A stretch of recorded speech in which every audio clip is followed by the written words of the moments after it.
नमस्कार दोस्तों, मेरा नाम है अंशुमन नायक और आप सभी का बहुत बहुत स्वागत है इंडियन डिफेंस न्यूज की डिफेंस टॉक सीरीज में, जहां पर हम रोज नए नए डिफेंस अपडेट्स के बारे में बात करते हैं। तो चलिए देर ना करते हुए आज की वीडियो शुरू करते हैं।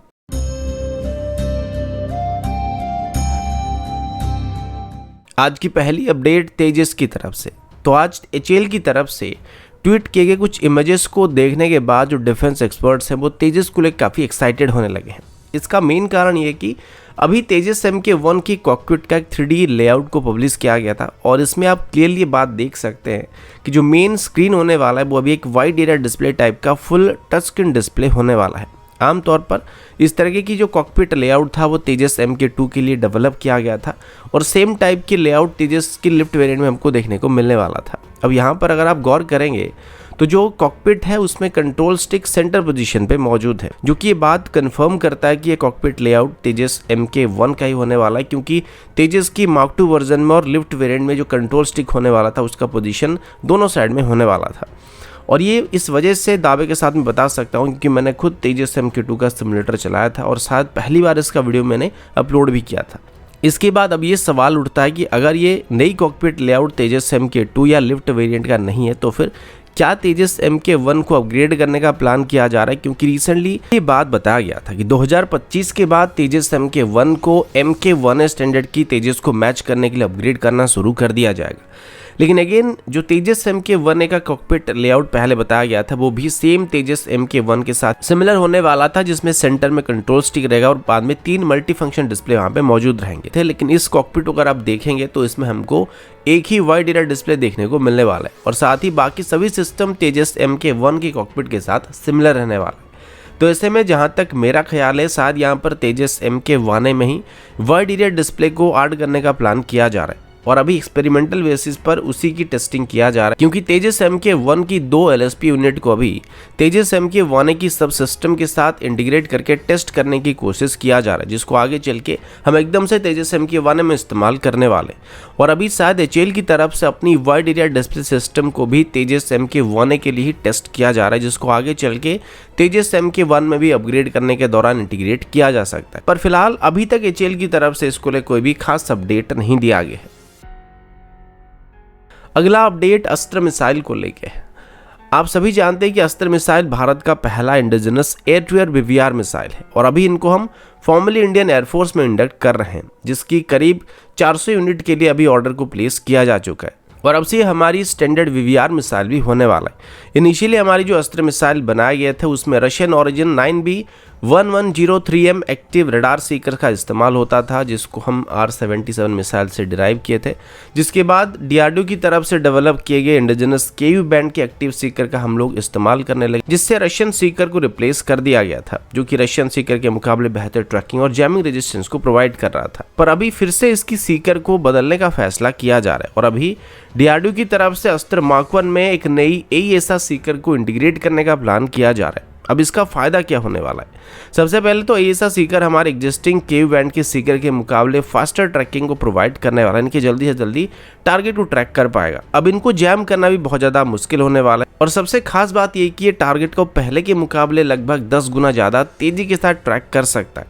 जैसे कि इसकी एक्यूरेसी भी काफ़ी बेहतर होने वाला है। अब अस्त्र मिसाइल की बात करें तो जैसे कि अस्त्र मिसाइल की जो इनिशियल सीकर था उसको R77 मिसाइल की सीकर से डिराइव करके बनाया गया था, तो इसको फायर करते ही दुश्मन को रडार वार्निंग आने लगते थे और दुश्मन को ये बात पता चल जाता था कि उस पर मिसाइल को फायर किया गया है, तो वो तुरंत ही डिफेंड करने की कोशिश करने लगता था। लेकिन अभी जिस नई सीकर को DRDO की तरफ से डेवलप किया जा रहा है, इससे होगा क्या कि जब हम TWS मोड में मिसाइल को फायर करेंगे और जब तक पेरेंट एयरक्राफ्ट की तरफ से मिसाइल को गाइडेंस प्रोवाइड किया जाएगा तब तक दुश्मन को ये पता नहीं चलेगा कि उसके ऊपर मिसाइल को फायर किया गया और वो उतना एग्रेसिवली डिफेंड नहीं करेगा। और जब मिसाइल एक्टिव होगा तब जाके दुश्मन को इसके बारे में पता चलेगा, लेकिन जब तक ये एक्टिव होगा तब तक इसका डिस्टेंस दुश्मन के एयरक्राफ्ट से बस 1/10 सेकंड की दूरी पर ही मौजूद होगा, जिससे दुश्मन को डिफेंड करने का भी मौका नहीं मिलेगा। यानी कि अगर उसका रडार वार्निंग रिसीवर या मिसाइल अप्रोच वार्निंग सिस्टम उसको वार्निंग भी करने की कोशिश करेगा तो मिसाइल की हिट करने से बस 1 सेकंड पहले उसको वार्निंग आ सकती है, जिसके बाद चाहे दुश्मन कितना भी कोशिश करे उसको मिसाइल हिट करने से कोई नहीं रोक सकता है, क्योंकि उसके बाद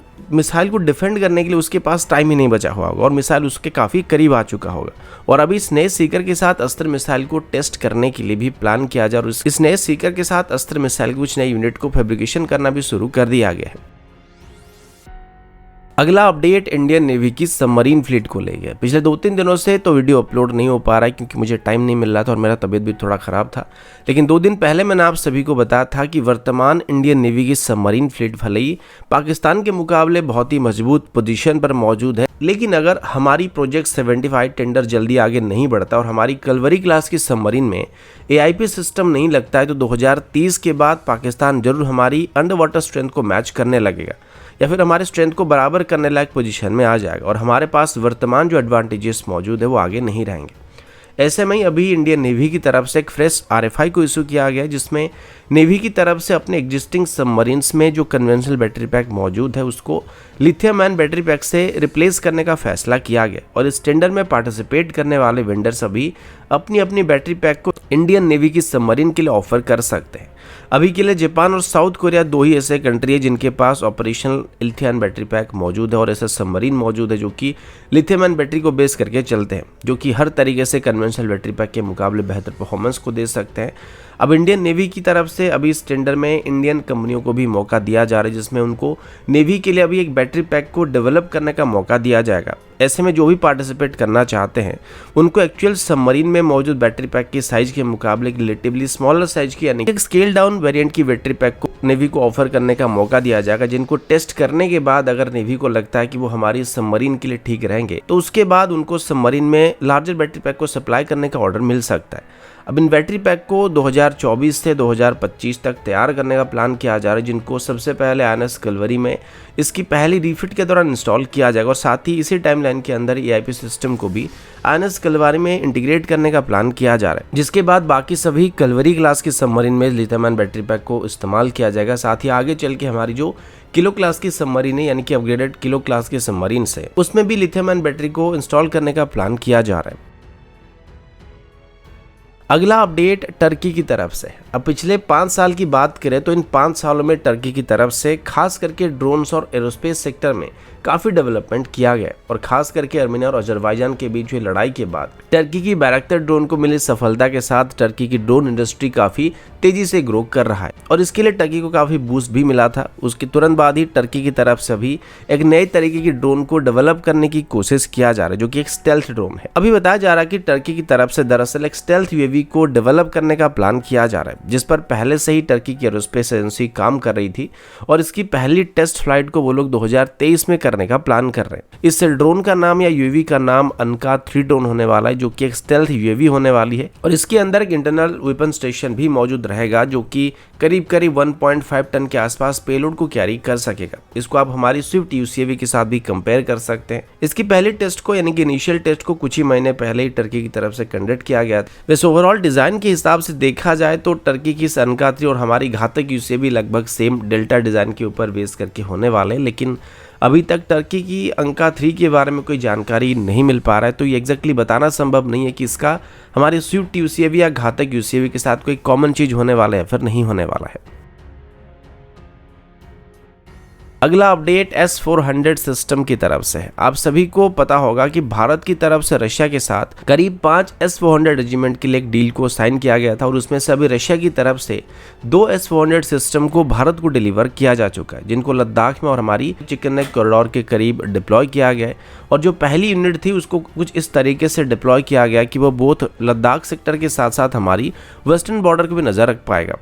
इसके बाद अभी रशियन मीडिया की तरफ से बताया जा रहा है कि भारत को अभी वो S-400 सिस्टम की 3rd रेजिमेंट को भी बहुत ही जल्द डिलीवर करने वाले हैं और उम्मीद है कि 2023 की जनवरी से फरवरी के बीच ही भारत को S-400 सिस्टम की 3rd रेजिमेंट को डिलीवर कर दिया जाएगा।